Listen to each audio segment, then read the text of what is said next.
Hello, welcome to my shop. So today I'm making a small video on my 2023 Christmas ornament, and for this year I'm going to be making a small candle ornament, and it all starts with making a plan. So one evening I sat in my office and I drew up a plan to get it formalized in my mind what the Christmas ornament might look like. It involves a candle, a little candle holder, a little bowl, and a handle. And so roughly dimensions are approximately 70 millimeters tall. The candle itself may be around 50 millimeters or 2 inch. The actual dimensions are not critical. I just put dimensions on here so that I'd have a bit of an idea when I started putting the blanks together. So talking about the blanks, I make the candle blanks out of small scraps. These were just little pieces of probably 3/4 by 3/4 offcuts. I cut them into random 70 millimeter lengths, and when I make the candles I can make them any length that I want. So that's where that started. So that's the candles, and for the base I just had some scrap 2 inch by 2 inch or 50 mil by 50 mil by 3/4 or 20 mil or 25 mil, whatever the material I had available. And with the process that I've got outlined here, each one of these little blocks will make 2 candle bases. So it makes it really efficient. Even though we're using scrap, it's a really efficient use. To make the little rings, I started with a square block of wood about 3/4 by 3/4 or 20 to 25 mil square, and just a random length. And I'll put that between centers, turn it round to a diameter that I've got set on my calipers, and that'll be the OD of the ring. And I'll put a tenon on one end, and then I'll grab it with a chuck and drill it. And once it's drilled, then I can part off however many candle handles that I need. So quick outline on the tools that I'm going to use for doing this. I start between centers. I'm using a stab center, and so I like to use a 1/2 inch stab center. It does 2 things for me. It gives me a size reference for the base of the candle, and it's quick and easy, and I don't have to stop the lathe in between candle pieces. The next piece I'll use will be a larger stab center, and I use this for driving the block, the friction drive on the block. And all I do with this on this step is I turn all the blocks to round. I don't worry about anything other than just getting them to round. Then my next step is to take I've got a stronghold chuck. This has been turned to round, and at 2 inches or 50 millimeters it'll fit inside the chuck. I just bottom it out, and then I put a recess on this side, and I round the corners off, and I sand, and sometimes I'll even put friction polish on it and call that end finished. Then I'll turn it around and I'll do the same on this side, and I'll do that to a whole series of blocks. When I make these, I'll make them in batches of 10 or 20. Next step then is once the recess is made, then I mount the block on the recess and I part it off. So then I've got it parted off. Now I have 2 candle bases, one of them still mounted on the chuck, and I go ahead and basically finish the top side of the base, and then I can take the other side. I've already got a recess in it, and I can go ahead and do all the bases. As I said before, when I'm making the handles, I just take a block of wood, mount it between centers, turn it round, and then I'll mount it on in a chuck. I'll put a tenon on my step jaws so that it'll hold it nice and straight, nice and solid, and then I can part the rings off as I need. So that's basically the process. So without further ado, I'll get the lathe set up and get some blanks set up, and we'll go ahead and turn a few. I've got a 6 blanks here ready. I'll I'll see how many I do, but the most important part for me was to be able to understand a process so that I could follow a process here in my mind to make the first half a dozen or so to get the process down. Once I have the process down, then it's just a matter of rinse and repeat. So doing the pre-planning made it a lot more enjoyable than trying to design it on the fly. Okay, so we're back, and now we'll just get ready to turn a few of these blanks. I don't bother marking the ends of these because they're oversized for what the end of candle finish diameter is going to be, so it's just a simple matter of kind of guessing where center is here, running the center on here.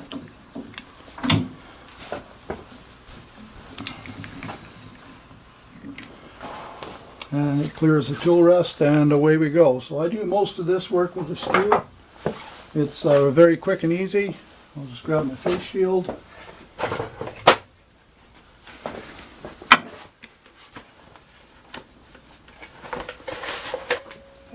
And we'll proceed.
One of the things I forgot to mention, I think I forgot to even write it down in my notes, is that in my notes I think I said I was going to put a small eyelet on the side and hang it with a little eyelet. And what I found is it hangs better if I just drill a hole through the flame portion. And so what I do now is I drill a hole before I'm down to the finished diameter, because that way if there's any blowout I can turn the blowout away. So I'll just grab my drill. And normally I like to line the drill up so it's going through on the cross grain.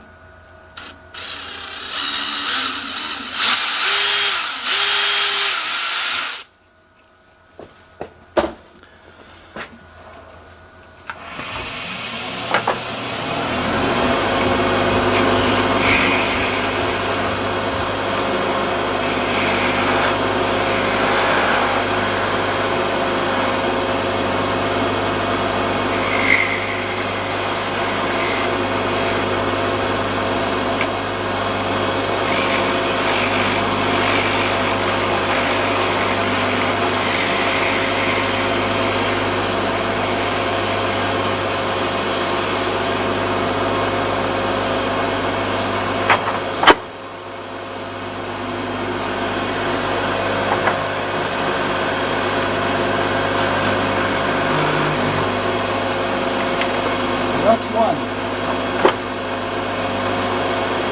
And the beauty of using a stiff drive or a safe drive is I don't even have to shut the lathe off to do this. I can just kind of line it up in the center.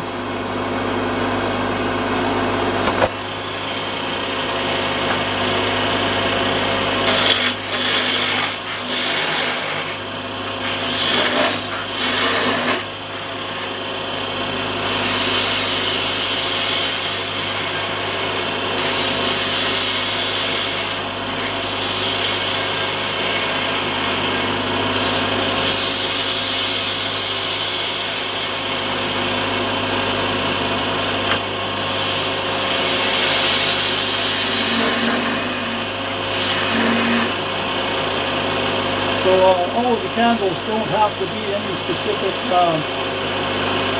They don't have to be any specific length. They can be whatever length you want them to be.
So when you drill them, there is always a little bit of blowout on the back side.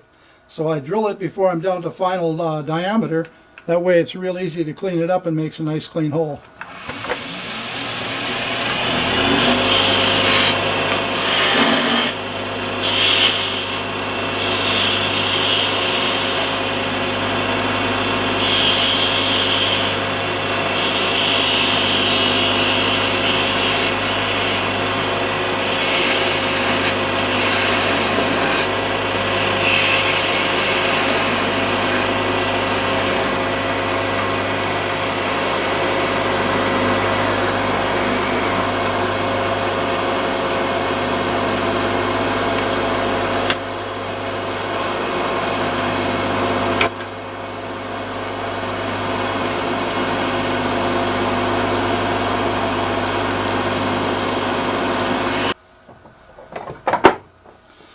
Okay, that was a quick review of making 3 of the candles. So we've got 3 candle bodies here.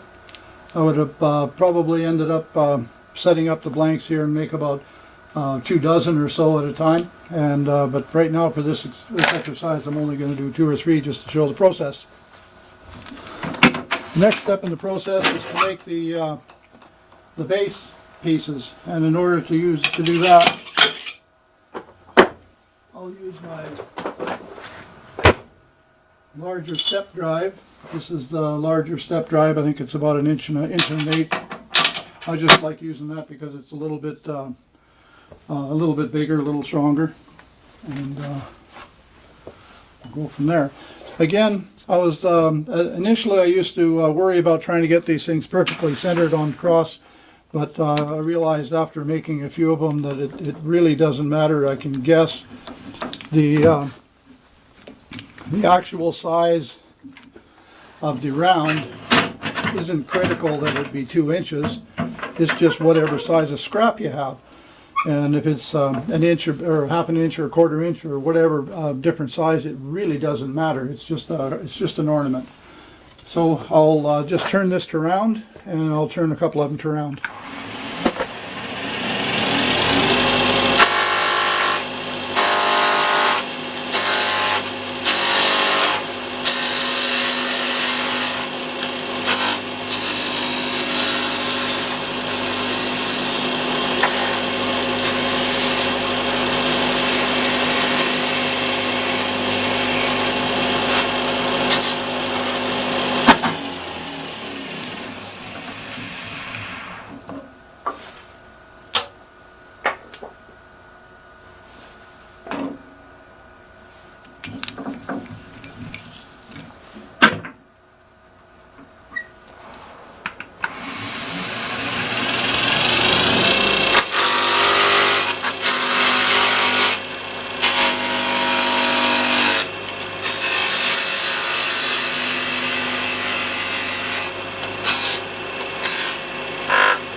So that's step one of making the base.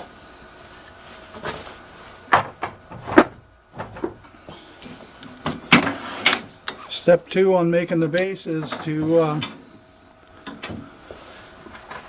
put the chuck on, and we'll put the recesses in each side.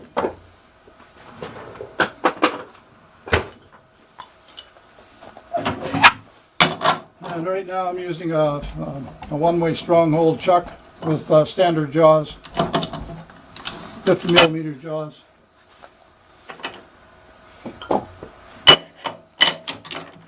And I don't worry too much about grabbing it anywhere. I just push it right in against the base. There's enough material sticking out that I'll be able to do what I need to do. And I'll need to face this off and put a recess in. So I'll take a bowl gouge and we'll just put we'll face it off.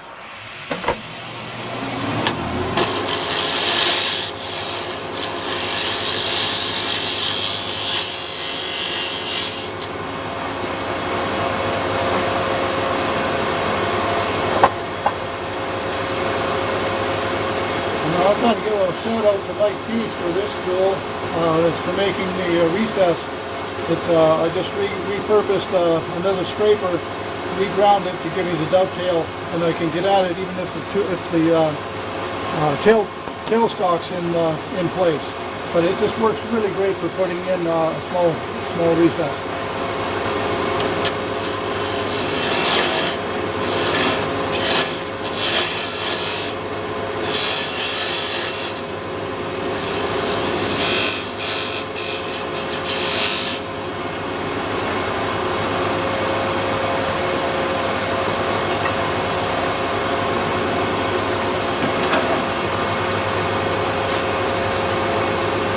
I normally sand at this stage. I normally sand.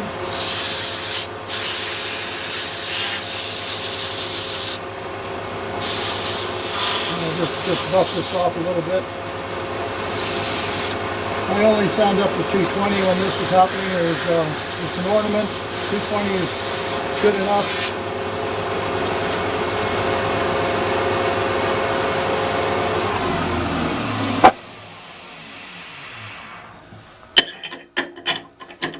So that's one side done. I'll just flip it around and we'll do the same on the other side.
So that's a blank that's ready to do two bases. So I'll just swap chucks and then we'll finish the base off.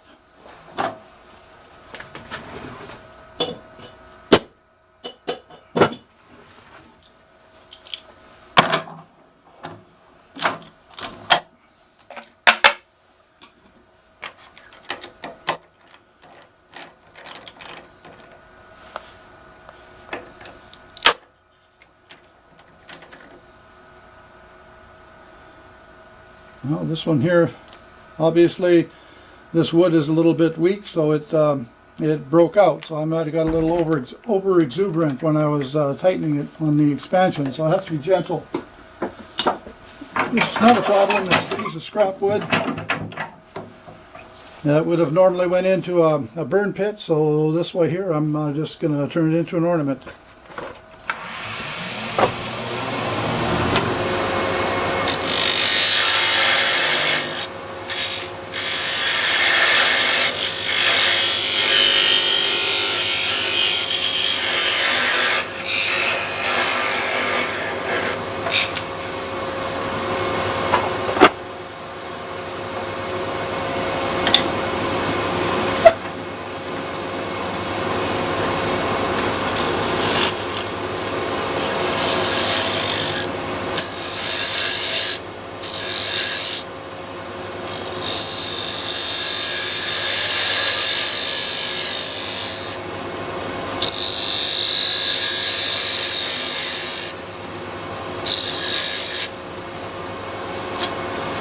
I just use a little washer as a template to see when this is getting close.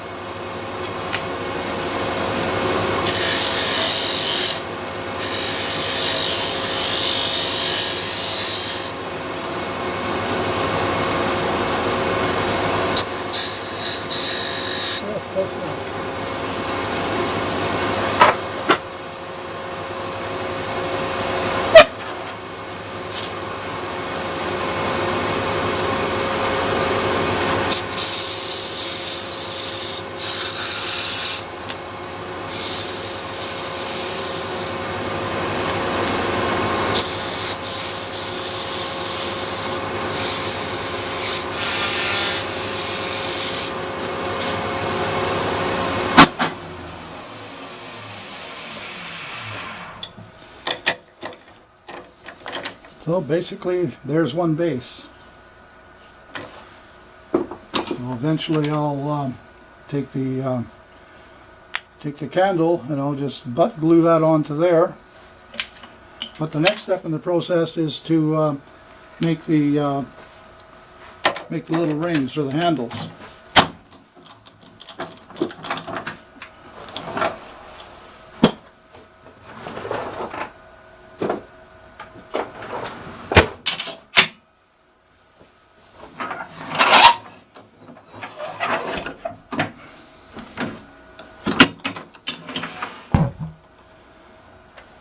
Again, I don't worry about finding center exact on this because a piece of wood is bigger than it needs to be.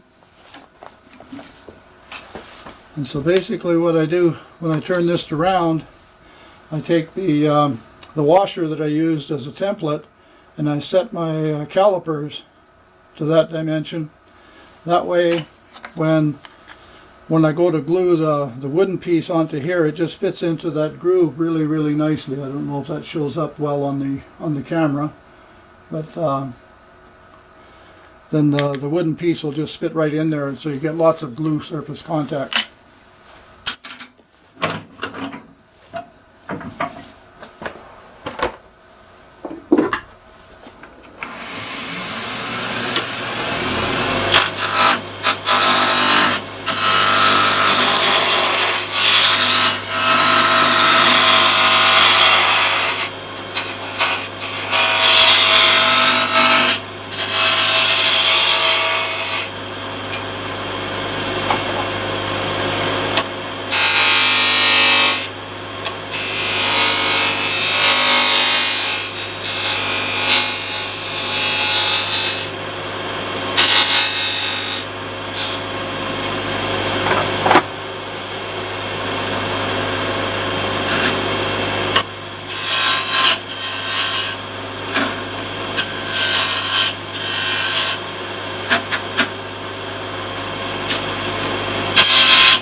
Okay, so that's got the handles sized.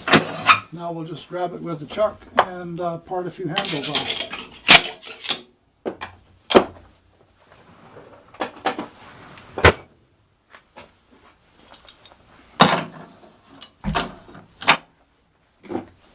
And here I'm using my Talon with the #1 jaws. I like using the Talon for this. It has a good grip, a nice deep body, and I bring the tailstock up to make sure it's centered before I tighten the chuck. That means that when I put the drill in the tailstock, it'll be nice and centered.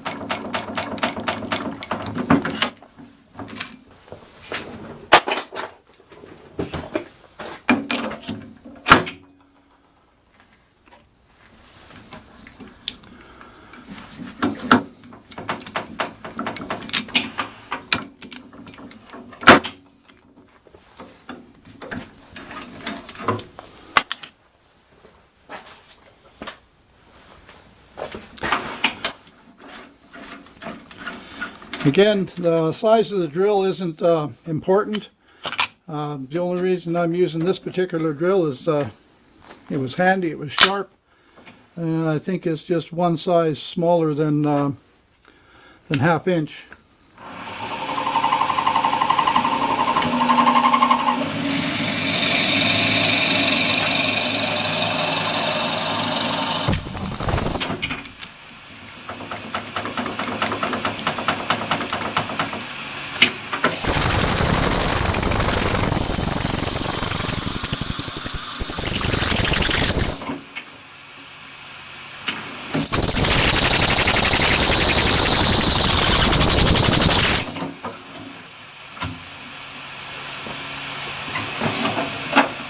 Okay, so we've got the hole drilled, it's sized to the outside.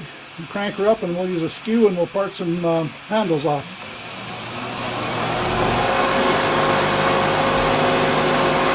Take very light cuts because it is hanging out there quite a ways.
Touching it on a pencil keeps them from flying across the top.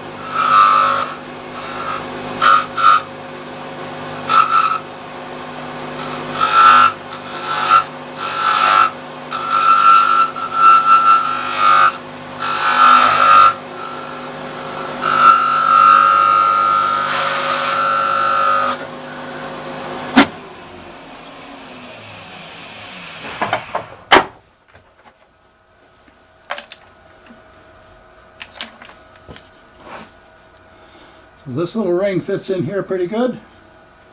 If you put a candle on top of here and put the ring in there, then you've got a glue surface on the candle and on the base, so it gives it a lot of structural integrity. What I do now is I take these over to my little belt sander, flatten each side off, which cleans up the edges, and I put a flat on one side so it can be a flat up against the candle, and then we'll glue them. Okay, to clean up the inside of these little rings, I just roll up a piece of 120 or sometimes even use 80 grit sandpaper and just stick it in and just rotate it around, and it breaks the fuzzies off, breaks the edge. And again, it's not like anybody's going to really be sticking their finger in through there. Maybe little people might, but if it's the edges are broken, so they're not sharp. I've got a small flat, and I line the flat up on the side of the candle, and I try and line the handle up with the hole so that when it's hanging with the string, it's going to kind of hang level. So this fits in like so. This fits in here. The little flat runs up against the candle, and we have a solid ornament. So I'm going to grab my little platform here and we'll glue it up. So I like to use Titebond translucent because it dries clear. So oops, I gotta take this to my little sander and just flatten the end off.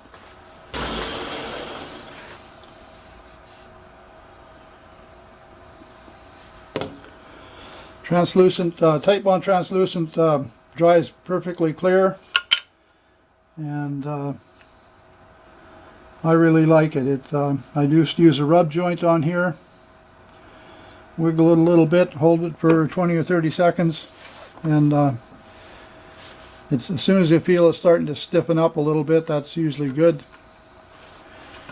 Then I'll take a little bit of glue on here, on the flat, and a little bit on the bottom. That's probably enough. Just smear this on. And like I said, I try to line up the handle with the hole, or the hanging hole. So I lay this on there, and I can push this. That one looks like it's a little bit off-centered on that side, so I'm going to move it to the other side.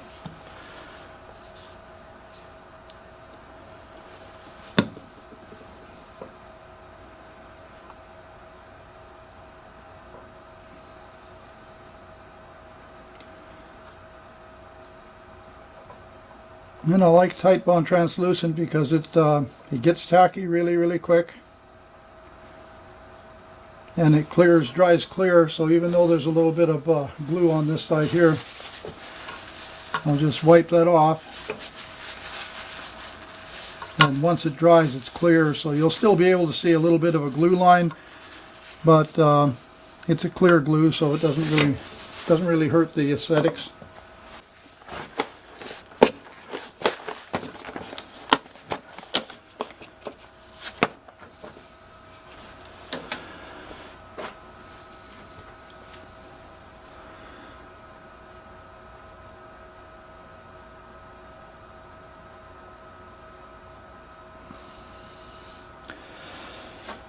So one of the things I found is when you're trying to tie the knots,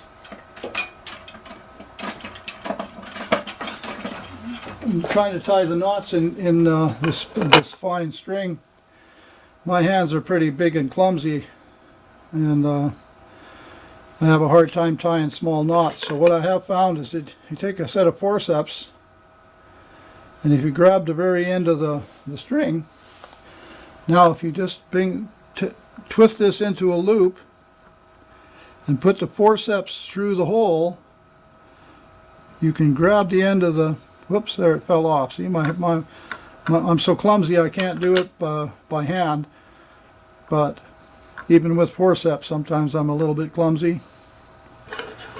But what I found really works for me is, or has been working for me, is to go like this, make the loop, put the forceps through, then grab the end and take the forceps off, and then I can work this knot back up to the end.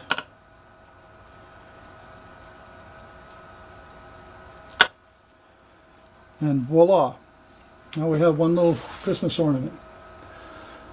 The next stage on this was, after I've got 24 or 40 of them made, I'll set them up on the bench and I'll spray lacquer them, because they look really good with a couple of coats of spray lacquer. And that's going to be my 2023 Christmas ornament.